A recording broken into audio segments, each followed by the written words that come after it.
Yeah, I don't know if it's a gold blade or the purple or what, but guys throw purple worms a lot. Yeah. Nobody throws purple spinners.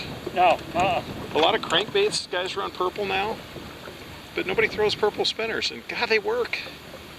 There's a lot of purple in a bluegill, like the reflective part of a bluegill has a lot of kind of purple tinge to it. Yeah. And that's for sure what these bass are feeding on is bluegill. I don't know if that's why they hit these or not, but that's what my brain's telling me, so Sure. I might be wrong. When I worked for MEPS, purple was a color, literally, they only made purple because of Kansas and Nebraska. Like, it's the #1 selling color in Kansas. And so they can't quit making it. It's like their best lure in that state. And they sell really good here too. Yeah. But for some reason, they don't seem to sell that well in other parts of the country. They work fine. I take them to Minnesota and we slay with them. Yeah. I take them to Arkansas. We catch a lot of fish with them. They work on a lot of species, but for whatever reason, they just don't sell most places. So you're running them pretty to the There's high a fish in the air. Then he was on that log. Really? Yeah, I ran it right by that log and he hit it right. I thought for a sec I got stuck. You just hit wood or something, huh? He's not very big either, but get out of there, little guy. That was fun. Yeah. Just because, like, say he hit kind of hard. So how heavy of a weighted hook do you have? These don't weigh that much. The #5 is the heaviest one. It's one of the reasons I throw the 5, and it's got the biggest blade. Yeah. But it's not physically super heavy. Since I don't mind throwing, a lot of guys don't throw spinning rods. I throw a decent amount of spinning rod. You could throw these a mile on a spinning rod. It's limited a little bit on, I just got hit there. Limited a little bit on a bait caster, but you know, as far as how far you can throw it. I like fishing a lot, and I get excited when I'm catching fish. Yeah, so do I. So I'm a little bit all over the place right now, and I apologize for that. No, that's good.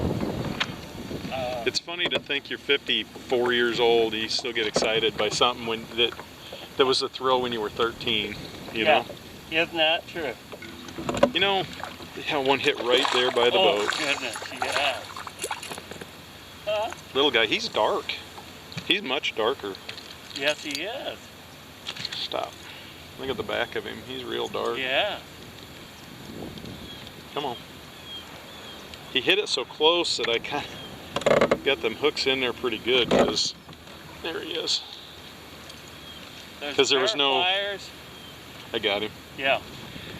Little dark little guy. Yes, he is. Neat. He hit it right by the boat. I don't think these get fished much either because they're so shallow. The guys don't, you know. Who would think they'd be up in this time of year? All right, how many fish have you got? 6? 8? I'm not sure. Yeah. I don't think it's 8. It might be 6. I'm just working this while we're over here. I'll get out of his way. Oh, there's one. Up there tight. Another little guy. Still fun though. Yeah, yeah. You know, you go out and catch a bunch of crappie, but these are so much more fun. They pull so much harder and everything. Yeah, yeah. Even that little guy, they hit hard, they pull hard. So this is just a big weed flat. Yeah. And they'll push this weed flat and feed, like I was saying originally, the active fish will want to be up on where the food is. I just got hit right there, but I think that might have been a crappie because it didn't, the way it hit was funny. So they're up here to feed, so the ones that are up here you're more likely to catch.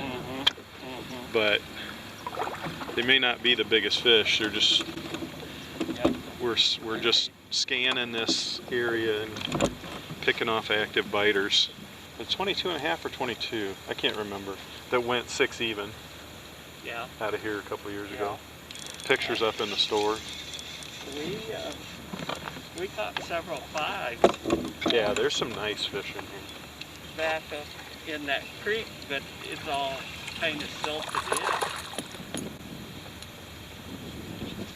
From when we were fishing it.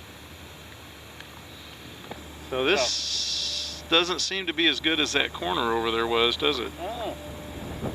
You're right. You can cover a lot of ground with this, can't you? Right. Yeah, you fish so much slower with a worm, we'd still be halfway over there. You know? Like they were active enough to eat, they ate. I like worms for triggering fish that aren't active enough to eat, but when they're active enough to eat, why waste some time? Now, when they won't hit this, then you're changing. Then you're doing something different. But yeah, there's a big hit. Might not be a big fish, but he hit it hard. Oh, he's staying down there pretty low. Yeah, he's not big either. What are we doing there? Not big either, but boy did he hit it hard. Yes.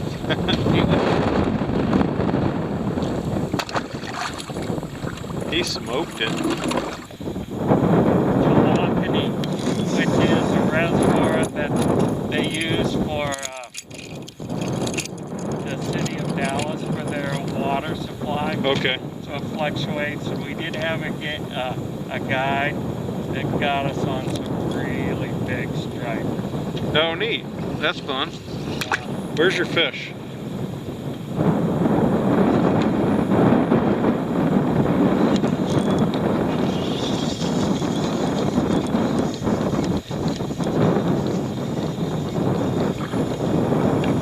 Got another one.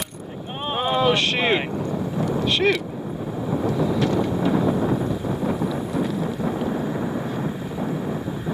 You weren't going to say nothing.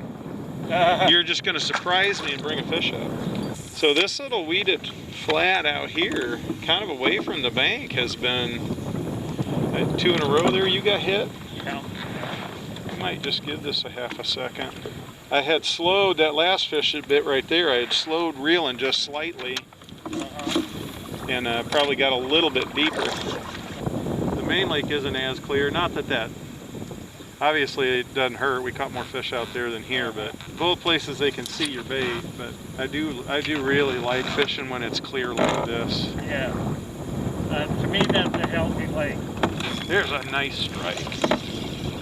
That's a nice fish. Yes, it is. Not bad.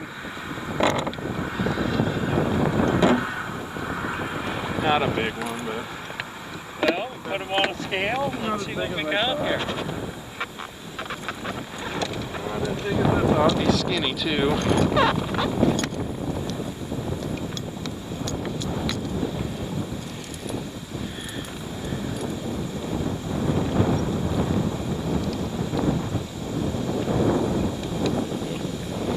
He's skinny. I think it might be smaller than the last one. He is.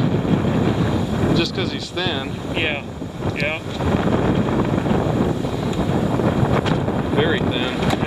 Well, had we not had any success in the shallows, I would have worked deeper, and we may still do that if it doesn't, produce more.